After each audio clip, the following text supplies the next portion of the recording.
여러분, 반갑습니다. 불교 채널에 오신 모든 법우님들을 환영합니다. 오늘 나누고자 하는 이야기는 두 번째 발가락이 더 긴 사람은 100년에 한 번 만나기 어려운 귀한 사람이요. 그 전생은 실로 놀라운 신분이었으니 혹여 마주치거든 결코 상처를 주어서는 안 된다는 내용입니다. 인연이 있는 당신께서 이 영상을 보고 계시다면 부디 믿어주십시오. 당신의 재물운이 이미 움직이기 시작했으며 재물과 건강이 당신을 향해 손짓하고 있습니다. 지금 이 영상을 보고 계시는 마음 착하고 감사할 줄 아는 이분을 부처님의 가피로 보살펴 주시옵소서. 앞으로 몸은 늘 건강하고 큰 부와 귀를 누리게 하소서. 부처님 앞에서 당신을 위해 10,000,000번 기도하며 삼생의 향기로운 불꽃으로 한평생의 깊은 인연을 맺기를 발언합니다. 오늘부터 당신에게는 큰 행운이 따를 것입니다. 집안의 아픈 이는 건강을 되찾고 주변의 나쁜 인연은 멀어지며 재물의 신이 문을 두드릴 것입니다. 부디 저를 믿으십시오. 내일부터는 하늘이 내리는 큰 재물운이 당신의 머리 위에 내릴 것이며 내일이 바로 당신의 좋은 날이 시작되는 첫날입니다. 어서 좋아요를 눌러 재물운을 맞이하시고 스승에게 감사한 마음을 전하여 이 재물운과 건강을 더욱 굳건히 다지시길 바랍니다. 복 있는 분께서는 댓글로 재물과 행운을 맞이합니다라고 한마디 남겨주십시오. 당신의 삶의 부귀의 꽃이 활짝 피고 재물과 기쁨이 함께하며 집안에 금은보화가 가득하고 나쁜 일과 불운은 언제나 당신을 멀리 피해 가기를 기원합니다. 고개를 숙여 자신의 발을 볼 때 그 발가락 하나하나의 길이를 유심히 살펴본 적이 있으신지요? 불법에서는 세상 만물이 꿈과 같고 환상과 같으며 물거품과 같다고 말합니다.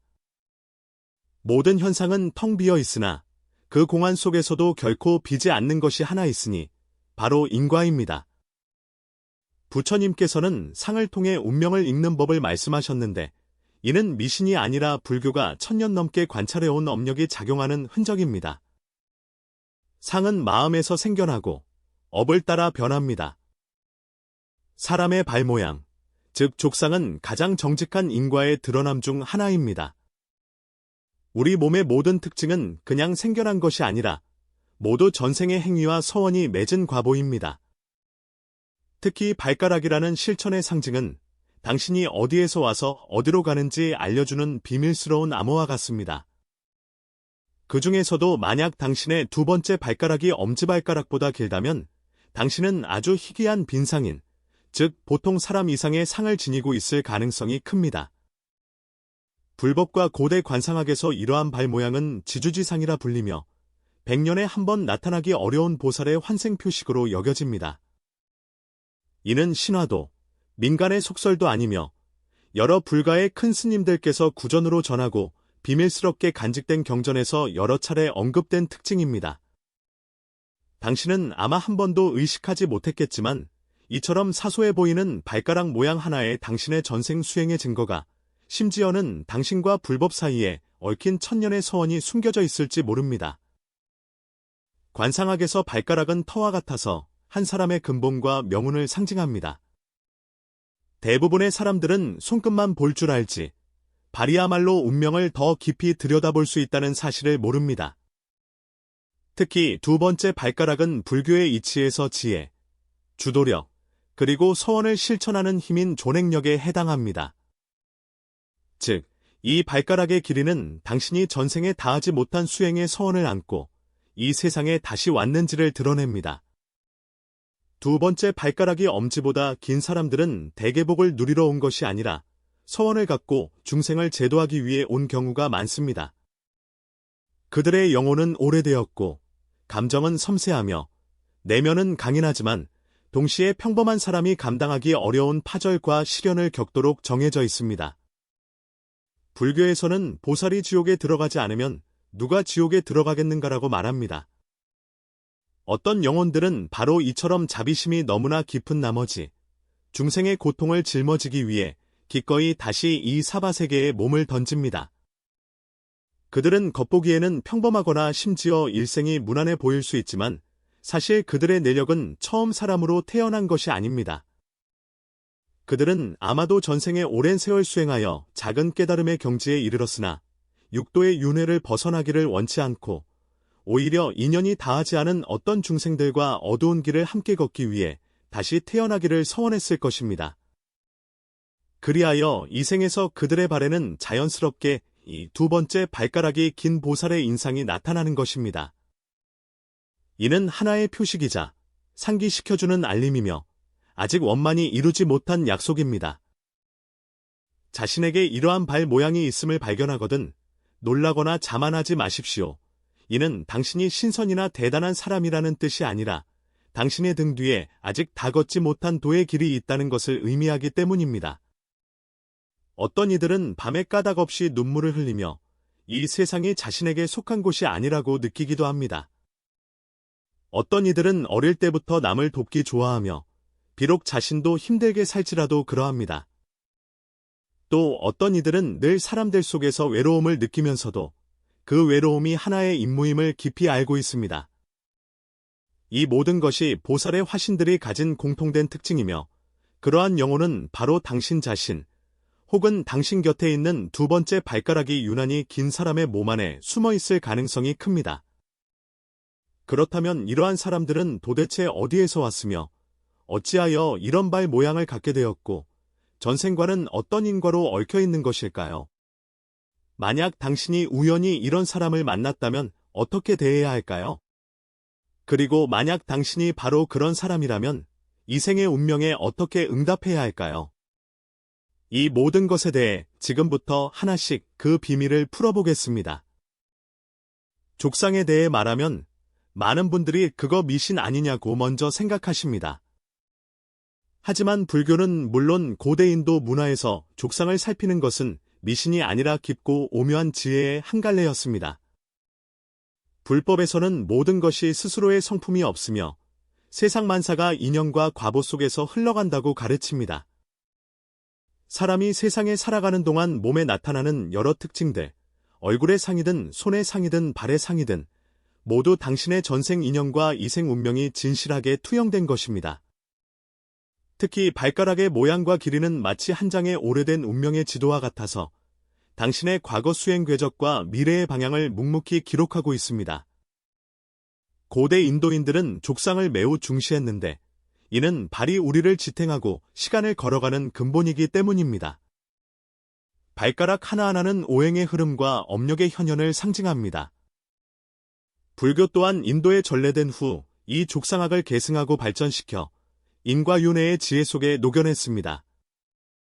발가락을 하나의 신호탑처럼 생각할 수 있습니다. 그것은 당신의 일생의 소원, 당신의 지혜, 심지어 당신의 사명이 무엇인지를 알려줍니다.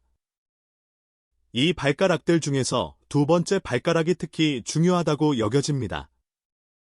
왜일까요? 그것이 바로 행월력, 즉 인생의 주도권을 쥐는 그 힘을 상징하기 때문입니다. 행월력이란 당신의 마음속 깊이 숨겨진 서원이자 당신이 이 세상에 살아가기로 선택한 이유입니다. 만약 두 번째 발가락이 엄지발가락보다 길다면 이를 불교 족상학에서는 특별히 지주지상이라고 부릅니다. 이는 그 사람이 평범한 사람이 아니라 비범한 사명을 띠고 태어났음을 의미합니다. 이 지주지상을 가진 사람은 주도성이 강하고 타고난 총명함이 있으며 보통 사람을 뛰어넘는 통찰력과 지혜를 갖추었습니다. 그들의 내면에는 강한 책임감이 있어 평범한 삶을 살지 못할 운명입니다. 왜냐하면 이 두 번째 발가락의 길이는 그들이 전생에 쌓아온 지혜와 자비를 반영하기 때문입니다. 다시 말해, 이는 단지 신체적 특징이 아니라 영혼의 인장이자 숙명의 낙인인 것입니다. 불교에서 발가락의 길이는 단순히 모양의 문제가 아니라 인과가 드러난 것입니다. 부처님께서는 사람의 모든 것이 업력에 이끌린다고 가르치셨습니다. 업력이란 무엇일까요? 바로 당신의 과거 행위와 마음가짐이 뿌린 씨앗입니다. 그 씨앗들이 당신의 몸에서 꽃을 피우고 열매를 맺는데 신체적 특징이 그 결과 중 하나입니다. 두 번째 발가락이 긴 사람들은 과거에 깊은 수행을 했거나 큰 소원을 세우고 보살의 마음을 냈을 가능성이 높습니다. 그래서 그들의 이생의 발에 나타난 긴 발가락은 바로 그 숙명의 표식인 것입니다. 지혜와 주도성 외에도 두 번째 발가락이 긴 사람들은 또 다른 특별한 점이 있습니다. 그들은 태생적으로 강한 행월력을 지니고 있습니다. 이것이 무슨 의미일까요? 단순히 지혜만 있는 것이 아니라 더 중요한 것은 그 지혜를 실천하고 서원을 완수하며 책임을 짊어지려 한다는 것입니다. 그들은 현상에 안주하지 않고 인생에서 끊임없이 탐구하며 적극적으로 선을 행하고 심지어 중생을 위해 자신을 희생하기도 합니다. 이것이 바로 불문에서 두 번째 발가락이 긴 사람을 보살의 화신이자 100년에 한 번 보기 어려운 딘상인으로 여기는 이유입니다. 또한 이런 사람을 만나거든 절대 함부로 상처를 주어서는 안 되는 이유이기도 합니다. 그들은 무거운 임무를 지고 전생의 서원을 등에 업고 있으며 수많은 중생의 희망과 고통을 짊어지고 있기 때문입니다. 그들의 발가락은 바로 그 증표로서 자신과 다른 이들에게 나의 사명은 단순히 살아가는 것이 아니라 대비대원의 큰 길을 걷는 것이다라고 일깨워줍니다. 족상의 오묘한 이치로 돌아가 보면 두 번째 발가락은 또한 마음과 감정의 균형을 나타냅니다. 보통 이 발가락이 긴 사람들은 생각이 섬세하면서도 결단력을 잃지 않고 감정이 풍부하면서도 감정에 휩쓸리지 않습니다. 그들은 지혜로서 내면의 폭풍을 다스릴 줄 알며 복잡한 인간관계 속에서도 맑은 정신을 유지할 수 있습니다. 이 맑음과 굳건함은 그들이 과거 수많은 것 동안 수행하며 쌓아온 공덕과 지혜 덕분입니다. 반대로 두 번째 발가락이 짧고 힘이 없다면 이는 대개 원력이 부족함을 의미하며 평생 외부의 힘에 좌우되어 스스로 운명을 주도하기 어려울 수 있습니다. 그러나 두 번째 발가락이 긴 사람은 정반대입니다. 그들은 자신의 운명의 주인이요 세파에 휩쓸리는 평범한 사람이 아닙니다. 사실, 족상의 지혜는 우리에게 말해줍니다.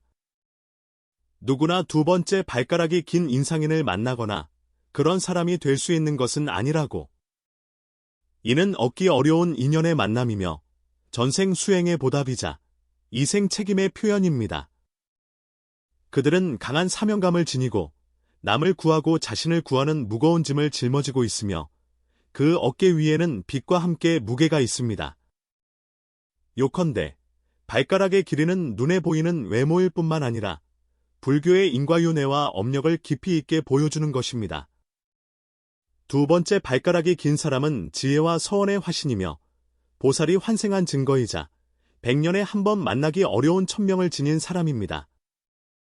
족상의 지혜를 아는 사람은 육체의 특징을 보는데 그치지 않고 운명의 본질을 꿰뚫어보며 영혼 깊은 곳의 인과 이야기를 보게 됩니다. 그러니 다음번에 고개를 숙여 자신의 발을 보거나 주변에 두 번째 발가락이 유난히 긴 사람이 있거든 부디 가벼이 여기거나 오해하지 마십시오. 그것은 운명이 당신에게 보내는 신호이며 보살이 이 세상에 준 선물입니다. 마음으로 느끼려 노력한다면 발가락 뒤에 숨겨진 지혜와 자비로 통하는 길을 발견하게 될 것입니다. 우리는 조금 전에 두 번째 발가락이 긴 사람의 족상에 담긴 지혜에 대해 이야기했습니다. 이는 이미 그들의 비범한 신분과 사명을 암시합니다. 이제부터 이야기할 것은 더욱 깊은 비밀입니다. 이러한 사람들은 대부분 보살이 세상에 응하여 나타난 존재, 즉 중생의 고난을 짊어지기 위해 환생한 영혼이라는 것입니다. 불교 경전에는 보살의 환생에 관한 기록이 많이 있는데 특히 티베트 경전이나 밀교의 전설 속에서 관세음 보살과 문수사리 보살, 이 두 위대한 보살님은 인간 세상의 여러 다른 모습으로 나타나셨다고 묘사되며 그 중에는 족상의 특징도 포함되어 있습니다. 다시 말해 역사적으로 실제로 보살님들이 두 번째 발가락이 긴 모습으로 인간 세상에 오셨으며 그 족상을 통해 그들의 영혼의 전승과 사명을 나타내셨다는 것입니다. 이러한 형상은 근거 없는 이야기가 아니라 그분들 뒤에 있는 자비심과 지혜가 육신으로 드러난 것입니다. 이른바 발에서 형상을 본다는 것은 바로 보살이 서원을 이루고 자비를 나타내기 위한 여러 상징 중 하나입니다. 즉, 두 번째 발가락이 긴 이 족상은 단지 신체적 특징이 아니라 불법 인과의 살아있는 증거이자 그들 숙명의 진실한 기록입니다.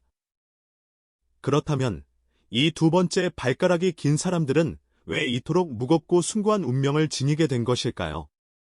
답은 바로 중생의 업을 대신 짊어지는 것에 있습니다. 간단히 말해 그들의 고통과 시련은 단순한 개인의 불행이 아니라 다른 이를 대신해 고통받고 과거의 업의 빚을 짊어지는 경우가 많습니다. 그들을 이 고해의 세계와 저편의 광명을 잇는 하나의 다리라고 상상해 볼 수 있습니다. 그들은 사람들을 건네주기 위해 일반인보다 더 무거운 고난을 겪어야만 합니다. 이것이 바로 많은 두 번째 발가락이 긴 사람들이 어린 시절이 순탄치 않고 오히려 시련과 도전으로 가득 찬 이유입니다. 어떤 이들은 어릴 때부터 가족과 헤어지거나 가난과 어려움을 겪거나 심지어 심리적인 외로움과 혼란을 겪었을 수 있습니다. 사실 그 배후에는 그들의 전생에 다하지 못한 서원이 있으며 이는 이 생에서의 시험이자 보살도를 걷는 고된 과정입니다. 불교에서 말하는 보살이 지옥에 가지 않으면 누가 지옥에 가겠는가가 바로 이런 중생을 위해 고통받는 정신입니다. 하지만 신기하게도 그들의 삶의 길이 파란만장함에도 불구하고 많은 이들이 성인이 된 후 갑자기 깨달음을 얻고 내면이 각성하여 수행과 구원의 길을 걷기 시작합니다. 그들의 영성은 고통 속에서 점차 깨어나 강한 동정심과 지혜를 드러내며 다른 이들의 삶에서 스승, 치유자, 정신적 안내자가 됩니다. 이처럼 고난 속에서 피어나는 자비야말로 보살 정신의 진정한 모습입니다. 한 가지 더 말씀드리자면 많은 사람들이 특별한 족상을 가진 사람은 부귀영화를 누릴 것이라고 생각합니다. 하지만 실제로는 두 번째 발가락이 긴 사람 중에 부귀한 사람은 드물고 오히려 정신적인 차원이 고도로 발달한 사람들이 더 많습니다. 그들이 반드시 명예와 이익을 모두 얻는 것은 아니지만 비범한 영향력을 지니고 있어 어쩌면 이름 없는 심리 상담가, 자선 봉사자, 혹은 불법을 전하는 데 힘쓰는 수행자일 수 있습니다. 그들은 자신의 인격적 매력과 마음의 힘을 통해 주위의 수많은 중생에게 영향을 미칩니다. 더 중요한 것은 그들의 존재 자체가 등불과 같아서 어둠 속에서 헤매는 사람들을 비춰준다는 점입니다. 그들은 전생보살의 서원과 쌓아온 무량한 공덕을 지니고 있기에 위기의 순간에 다른 이들을 위해 버팀목이 되어주고 사람들의 마음이 쉴 수 있는 항구가 되어줍니다. 당신은 아마 주변에서 어떤 사람들이 묵묵히 당신이 어려움을 극복하도록 도와주면서도 드러내거나 보답을 바라지 않는 것을 발견한 적이 있을 것입니다. 그 사람이 바로 두 번째 발가락이 긴 보살의 화신일 가능성이 있습니다. 불경에서는 모든 중생에게 불성이 있다고 말하지만 이런 부류의 사람들은 불성 중에서 가장 먼저 깨어나고 가장 먼저 책임을 짊어지는 이들입니다. 왜냐하면 그들은 깨달았을 뿐만 아니라 모든 고통받는 중생을 구제하려는 크나큰 원력을 지니고 있기 때문입니다. 이는 그들의 운명을 유달리 무겁게 만들면서도 동시에 유달리 빛나게 합니다. 숙명의 관점에서 보면 이러한 사람들은 태어날 때부터 거대한 업의 빚과 책임을 짊어지고 있습니다. 그들의 발가락에 새겨진 운명의 표식은 전생의 수많은 것 동안 수행한 결과이자 이 생에서 반드시 이루어야 할 사명의 징표입니다. 바로 이 때문에 그들은 인간 세상에서 쉽지 않은 길을 걸으며 심지어 오해, 고독, 상처를 겪기도 하지만 이것이야말로 그들이 보살도를 수행하는 데 없어서는 안 될 시련입니다. 마지막으로 이 두 번째 발가락이 긴 보살의 화신들을 마주할 때 우리는 경외와 자비의 마음으로 그들을 대해야 합니다. 그들의 무심함이나 고고함을 오해하지 마십시오. 그것은 그들의 깊은 내면 수행의 결과입니다. 더더욱 함부로 그들을 상처 입혀서는 안 됩니다. 그것은 인과의 법칙을 어기고 무거운 악업을 짓는 것과 같기 때문입니다. 그들이 인간 세상에 온 것은 바로 고통을 즐거움으로 바꾸고 흩어진 것을 모아 진리로 이끌기 위함입니다. 만약 당신이 운 좋게 그런 분을 만났다면 부디 진심으로 선하게 대하십시오.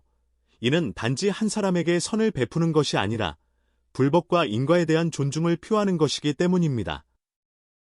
그러한 영혼은 세상의 보물이요. 부처님의 빛이 널리 비추는 가운데 복이 드문 빈상인입니다. 우리는 앞서 두 번째 발가락이 긴 사람들이 대부분 보살이 세상에 응하여 나타난 존재이며 중생의 고통을 덜어주기 위해 온다고 이야기했습니다. 이것이 도대체 무슨 까닭일까요? 왜 보살은 극락세계나 부처님의 정토에 머무르지 않고 오히려 번뇌와 고통으로 가득 찬 이 세상에 오기를 선택하는 것일까요? 그 배후에는 실로 지극히 심오한 인과의 안배가 있으며 이는 불교에서 말하는 인과윤회의 진실한 모습입니다. 먼저, 보살이 세상에 다시 태어나는 것은 결코 자기 개인의 이익을 위함이 아닙니다. 보살 정신의 핵심은 자신을 이롭게 하고 남을 이롭게 하는 자리이타에 있으며 그들은 모든 중생을 제도하기 전까지는 열반에 들지 않겠다는 큰 서원을 세웠습니다. 이 위대한 서원으로 인해 그들은 반드시 끊임없이 인간 세상에 태어나 온갖 어려움과 장애를 감당해야 합니다. 이는 길 잃은 더 많은 중생들의 깨달음으로 나아가도록 돕기 위함입니다. 다시 말해, 보살의 환생은 중생을 제도하는 사명을 완수하기 위함이지 단순한 윤회나 생사의 흐름이 아닙니다. 이때 발가락의 길이는 중요한 이정표가 됩니다. 이는 단지 외형일 뿐만 아니라 꺼지지 않는 도심의 증표입니다. 도심이 꺼지지 않는다는 것은 얼마나 많은 생사를 거듭하더라도 중생을 구제하려는 그 마음이 영원히 사라지지 않는다는 뜻입니다. 두 번째 발가락이 긴 것은 바로 이 보살의 마음이 육신으로 드러난 것이며 그들의 숙명과 도심이 밖으로 표현된 것입니다.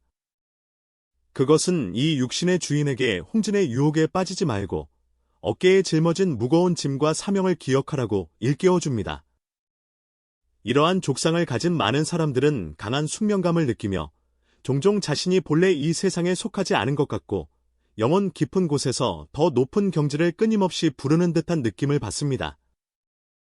때로는 인간 세상의 번뇌가 너무 무거워 평범한 삶에 완전히 녹아들 수 없다고 느끼기도 합니다. 사실 이러한 감정은 바로 불심의 부름이며 그들 내면의 불성이 끊임없이 내가 이곳에 온 것은 단순히 살기 위함이 아니라 어떤 다하지 못한 소원을 이루기 위함이다라고 알려주는 신호입니다. 그렇다면 이러한 환생은 어떻게 이루어지는 것일까요? 불교의 인과윤회관에 따르면 모든 생명의 탄생은 우연이 아니며 영혼은 과거의 업력과 서원에 따라 자신에게 적합한 시공간과 신분을 선택합니다. 보살의 경우 그들은 매 생의 윤회 속에서 자신의 위대한 서원을 이루기에 더 적합한 몸과 환경을 선택합니다. 이것이 바로 두 번째 발가락이 긴 사람들이 이 생에서 특별한 사명감과 예리한 영성을 보이는 이유입니다. 그들이 부유하지 않은 가정에서 태어나 어려움을 겪는 것은 우연한 벌이 아니라 인과의 안배입니다. 오직 이러한 시련을 겪어야만 마음을 더 잘 단련하고 중생의 고통을 더 깊이 이해하며 다른 이를 구제할 더 큰 힘을 가질 수 있습니다. 이러한 고행은 사실 보살이 환생하는 과정의 일부이며 대비원력을 성취하기 위해 반드시 거쳐야 할 길입니다. 이러한 인과의 궤적 속에서 두 번째 발가락의 길이는 일종의 숙명의 암호이자 일깨움이며 또한 호신부입니다. 그것은 보살이 환생한 영혼에게 세상이 아무리 소란스럽고 혼란스러워도 당신의 본심과 사명은 영원히 변치 않는다는 것을 상기시킵니다. 동시에 그것은 그들이 속세의 먼지에 얽매이지 않고 깨어있는 의식과 자비의 힘을 유지하도록 보호합니다. 더욱 흥미로운 점은 이러한 족상이 보살들 스스로가 깨닫는 데 도움을 준다는 것입니다. 일상생활에서 그들은 아마 무심코 자신의 발가락을 만지거나 이 비범한 특징을 보고 마음속에서 알 수 없는 친근함과 책임감을 느낄 것입니다. 그것은 마치 거울처럼 전생과 이생의 인과를 비추어 그들이 끊임없이 자신의 마음을 돌아보고 수행의 길을 굳건히 하도록 촉구합니다. 그러므로 보살의 환생은 단순히 생명을 한 번 더 사는 것이 아니라 미완의 서원을 가지고 무거운 인과의 안배를 짊어지고 다시 인간 세상에 태어나는 것입니다. 불경에서 말씀하신 바와 같이 내가 비록 부처를 이루었으나 원컨대 인간 세상에 머물러 중생을 구제하리라. 이 위대한 서원이 바로 보살의 마음을 영원히 꺼지지 않게 하며 두 번째 발가락이 길다는 이 작은 디테일이 그토록 깊은 의미를 담고 있는 이유입니다. 마지막으로 이러한 족상을 가진 분들에게 불교는 끊임없이 복과 도를 닦고 자비와 지혜를 수행하라고 가르칩니다. 오직 그렇게 해야만 진정으로 생사의 윤회를 초월하고 그 미완의 서원을 이룰 수 있기 때문입니다. 족상은 인과가 드러난 건리자 수행을 일깨우는 신호입니다. 이 표식을 보고 현상에 머무를 것이 아니라 그 배후의 인과와 연기를 깊이 이해하고 마음을 굳건히 하여 깨달음의 길로 나아가야 합니다. 그러니 다음번에 당신이나 주변 사람이 두 번째 발가락이 유난히 긴 것을 발견하거든 잠시 걸음을 멈추고 마음으로 그 발가락 뒤에 숨겨진 인과 이야기를 느끼고 그 깊이 감추어진 사명감을 헤아려 보십시오. 그것은 단지 육체의 특징이 아니라 영혼의 부름이며 보살이 환생하여 이 속세에서 계속 빛을 발하는 인장입니다. 두 번째 발가락이 긴 사람에 대해 이야기하면 사람들은 흔히 보살의 환생, 뛰어난 지혜와 같은 화려한 수식어를 떠올립니다. 하지만 현실에서 이러한 사람들은 결코 순탄한 행운아들이 아닙니다. 정반대로 그들은 종종 보통 사람이 상상하기 어려운 고통, 오해, 그리고 상처를 감당합니다. 왜일까요? 이것이 바로 그들 운명 속의 시련이자 동시에 그들이 수행하는 데 반드시 거쳐야 할 길이기 때문입니다. 먼저, 이러한 사람들은 대개 성격이 매우 굳셉니다. 그들의 내면에는 굽히지 않는 힘이 있어 세상의 온갖 불공평과 고난에 직면해서도 쉽게 고개를 숙이지 않습니다. 동시에 그들은 감정이 풍부하고 동정심과 포용력이 매우 깊습니다. 이러한 이중적인 특성은 그들을 사람들 속에서 남다르게 보이게 하면서도 동시에 쉽게 오해를 받게 만듭니다. 어떤 이들은 그들의 깊이와 굳건함을 이해하지 못하고 그들이 냉담하거나 거만하거나 다가가기 어렵다고 오해하며 심지어 질투와 적의를 품기도 합니다. 더 깊은 이유는 그들이 종종 초월적인 지혜와 직관을 보이기 때문입니다. 이러한 보통 사람을 뛰어넘는 특성은 주변 사람들에게 거리감과 위협감을 느끼게 합니다. 불가에서는 범부의 눈에는 불법이 보이지 않는다고 말합니다. 많은 경우 이러한 보살의 족상을 가진 사람들은 오히려 다른 사람들보다 앞서갔기 때문에 고립되고 오해받는 대상이 됩니다. 이러한 고독과 오해는 그들이 원한 것이 아니지만 운명이 그들에게 부여한 도전입니다. 이 속에는 또한 매우 중요한 불교의 이치가 담겨 있습니다. 이른바 겁의 바다에서 빚을 갚으니 보살이 스스로 감당한다는 것입니다. 무슨 뜻일까요? 바로 이 보살이 환생한 사람들이 거대한 업력의 빚을 짊어지고 있으며 중생을 대신해 고난을 감당하는 채무자라는 의미입니다. 그들은 보답을 바라지도 명예나 이익을 탐하지도 않으며 오직 다른 일을 성취시키기 위해 존재하지만 그 길 위에서 종종 상처를 입습니다. 그것이 마음의 고립이든 현실 생활의 타격이든 말입니다. 어떤 분들은 왜 그들이 이러한 고난을 겪어야 하는지 물을 수 있습니다. 답은 바로 수행의 길에는 본래 평탄한 길이 없다는 데에 있습니다. 보살의 길은 시험으로 가득 찬 길이며 그들은 이러한 시련을 통해 끊임없이 자신의 마음을 정화하고 자비와 지혜를 키워나가야 합니다. 마치 부처님께서도 당신이 수행하실 때 수많은 고통과 외로움을 겪으셨던 것처럼 오직 이러한 겁난의 세례를 거쳐야만 보살은 진정으로 성장할 수 있고 중생을 제도하는 사명을 완수할 수 있습니다. 더구나 이러한 도전은 그들의 자비심에 대한 시험이기도 합니다.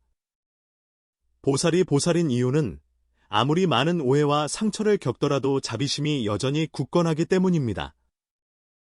불교의 가르침은 우리에게 말합니다. 진정한 자비는 중생이 알아주기 때문에 존재하는 것이 아니라 비록 중생이 알아주지 않더라도 여전히 조건 없이 사랑하고 돕는 것이라고. 이것이 바로 보살 마음의 핵심, 무조건적인 자비입니다. 또한 세상의 오해와 상처는 보살이 공덕을 쌓고 업의 빚을 갚는 방법이기도 합니다. 매번의 고난은 하나의 인과의 씨앗이 되어 미래의 복밭에 뿌리를 내립니다. 비록 당장은 불공평해 보일지라도 불교의 인과적 관점에서 보면 이것이야말로 보살이 끊임없이 자신을 정화하는 과정이며 최종적인 깨달음으로 나아가는 계단입니다. 이것이 바로 많은 두 번째 발가락이 긴 사람들이 인생길에서 고독, 오해, 심지어는 가족과 친구와의 관계 파탄을 겪는 이유를 설명해 줍니다. 그들은 마치 무거운 짐을 진 행자와 같아서 무거운 업의 빚 속에서 나아가지만 바로 이러한 시련이 그들의 내면을 더욱 강인하고 자비롭게 만들어 결국 더 큰 책임과 사명을 감당할 수 있게 합니다. 주목할 점은 이러한 상황에 직면했을 때 그들이 전혀 지지 기반이 없는 것은 아니라는 점입니다. 불법에는 법신은 항상 머문다는 관념이 있는데 이는 외부가 아무리 고립되어도 내면의 그 불성은 영원히 존재하며 어떤 외부의 어려움에도 파괴되지 않는다는 의미입니다. 이것이 그들의 굳건한 뿌리이자 비바람 속에서도 굳건히 서 있을 수 있는 힘의 원천입니다. 마지막으로 이처럼 오해와 상처를 겪는 과정은 보살이 중생을 돕는 귀중한 경험이 됩니다. 오직 진정으로 어둠과 고독을 겪어본 사람만이 다른 이의 고통을 진정으로 이해할 수 있고 다른 이를 이끌고 치유할 더 큰 힘을 가질 수 있습니다. 이러한 사람들은 바로 자신이 가시밭길을 걸어왔기 때문에 더욱더 자비로운 마음으로 다른 이를 따뜻하게 하고 중생의 정신적 의지처가 될 수 있습니다. 결론적으로 두 번째 발가락이 긴 사람은 인상인이라 불리지만 그들의 인생길은 결코 화려하고 순탄하지 않습니다. 운명이 그들에게 준 시련은 사실 불법이 안배한 수행의 길입니다. 오해와 상처에 직면하여 그들은 물러서지 않을 뿐만 아니라 오히려 자신의 자비와 지혜를 더욱 굳건히 합니다. 그들은 행동으로 법의 바다에서 빚을 갚으니 보살이 스스로 감당한다는 진정한 의미를 해석하며 우리에게 보살의 본성이 무엇인지를 보여줍니다. 그러니 당신이 이런 사람을 만나 그들이 고난과 부당함을 겪는 것을 보거든 부디 한순간의 선한 마음으로 이해하고 지켜주십시오. 그들은 바로 불법이 인간 세상에 살아있는 모습이며 어둠을 밝히는 등불이기 때문입니다. 그들을 상처 입히는 것은 사실 이 세상의 선과 빛을 해치는 것입니다. 그들을 지켜주는 것은 곧 중생의 자비와 지혜를 수호하는 것입니다.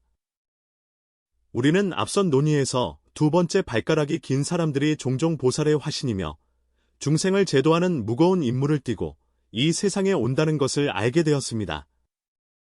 그들은 비범한 지혜, 굳건한 자비, 그리고 무거운 업의 빚을 지고 있습니다.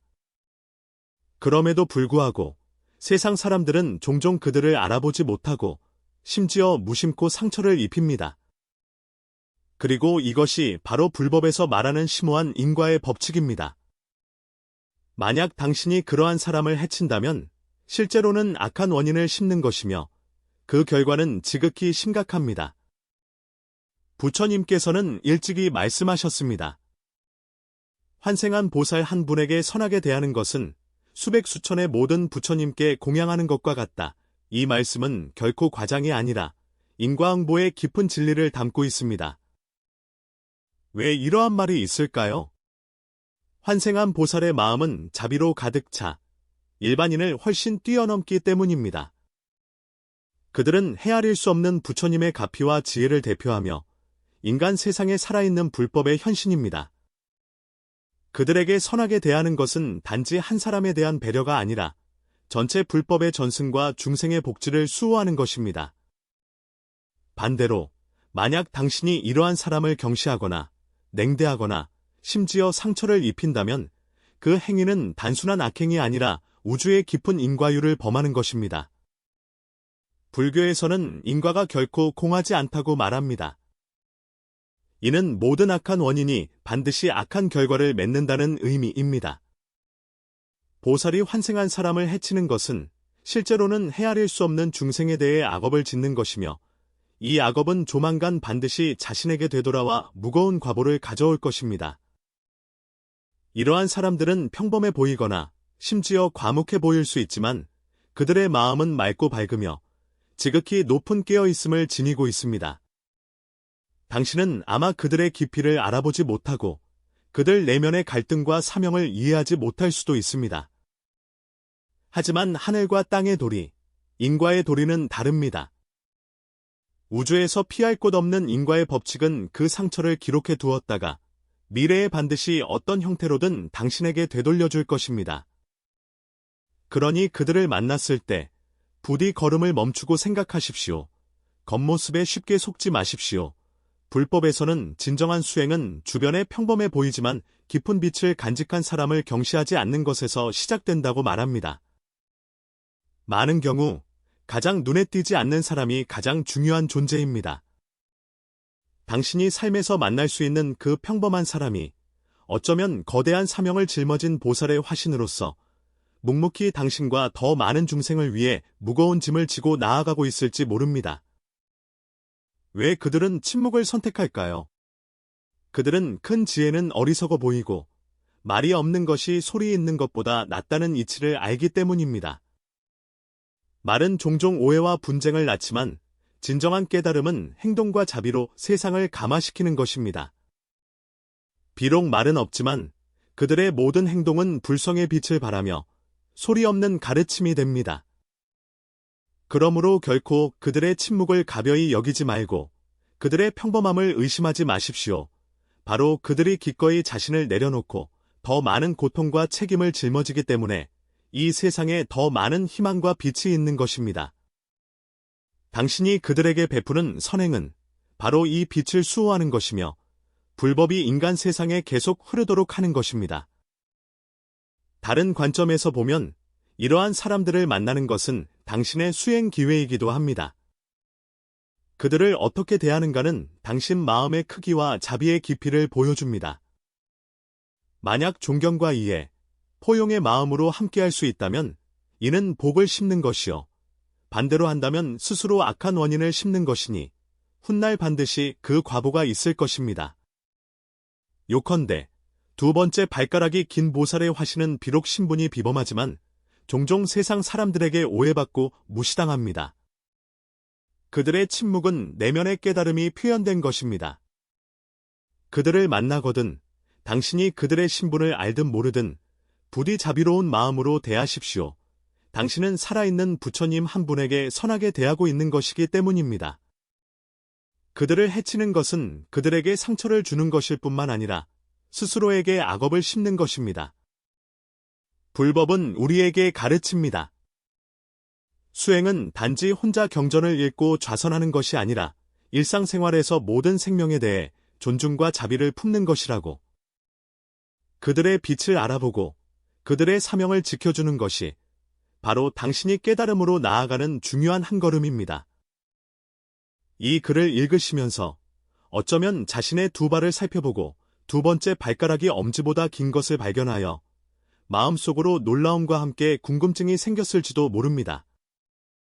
서둘러 기뻐하거나 이로 인해 자만하지 마십시오.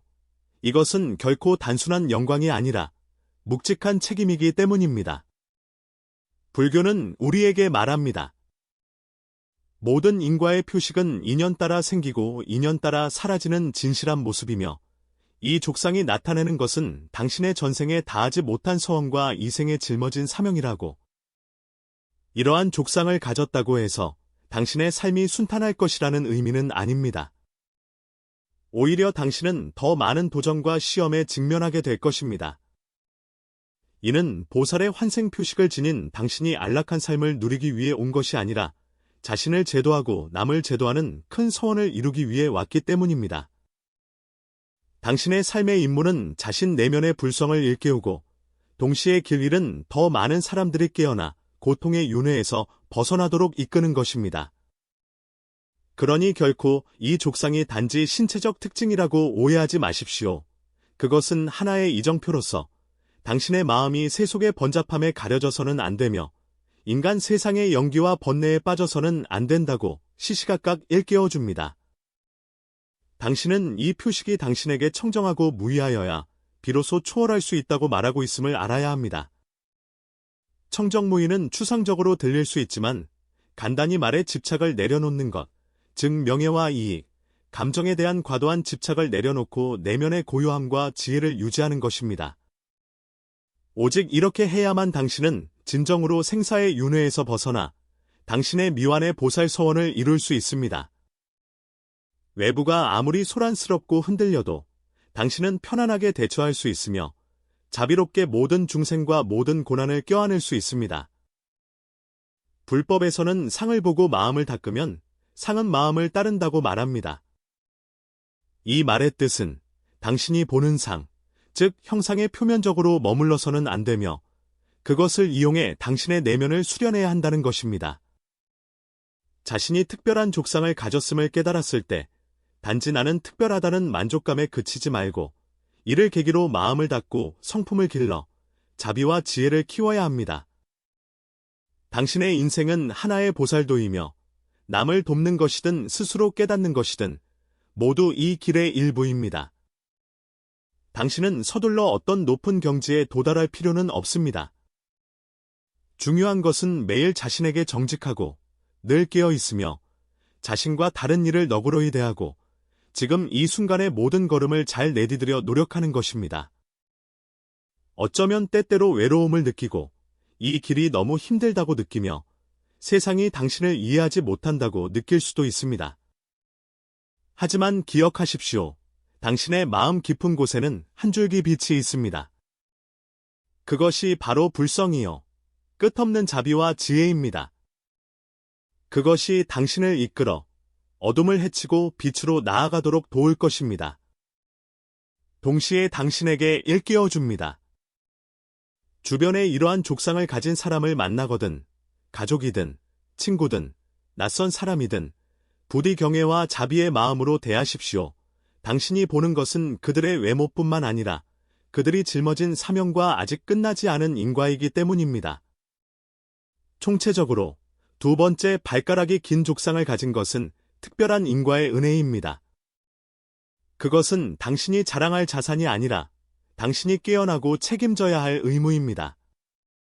앞으로의 길은 아마 도전으로 가득할 수 있지만 당신이 꾸준히 보살도를 수행하고 복을 닦고 마음을 닦으며 자신을 제도하고 남을 제도한다면 마침내 생사의 윤회에서 벗어나 당신의 서원을 원만히 이룰 것입니다.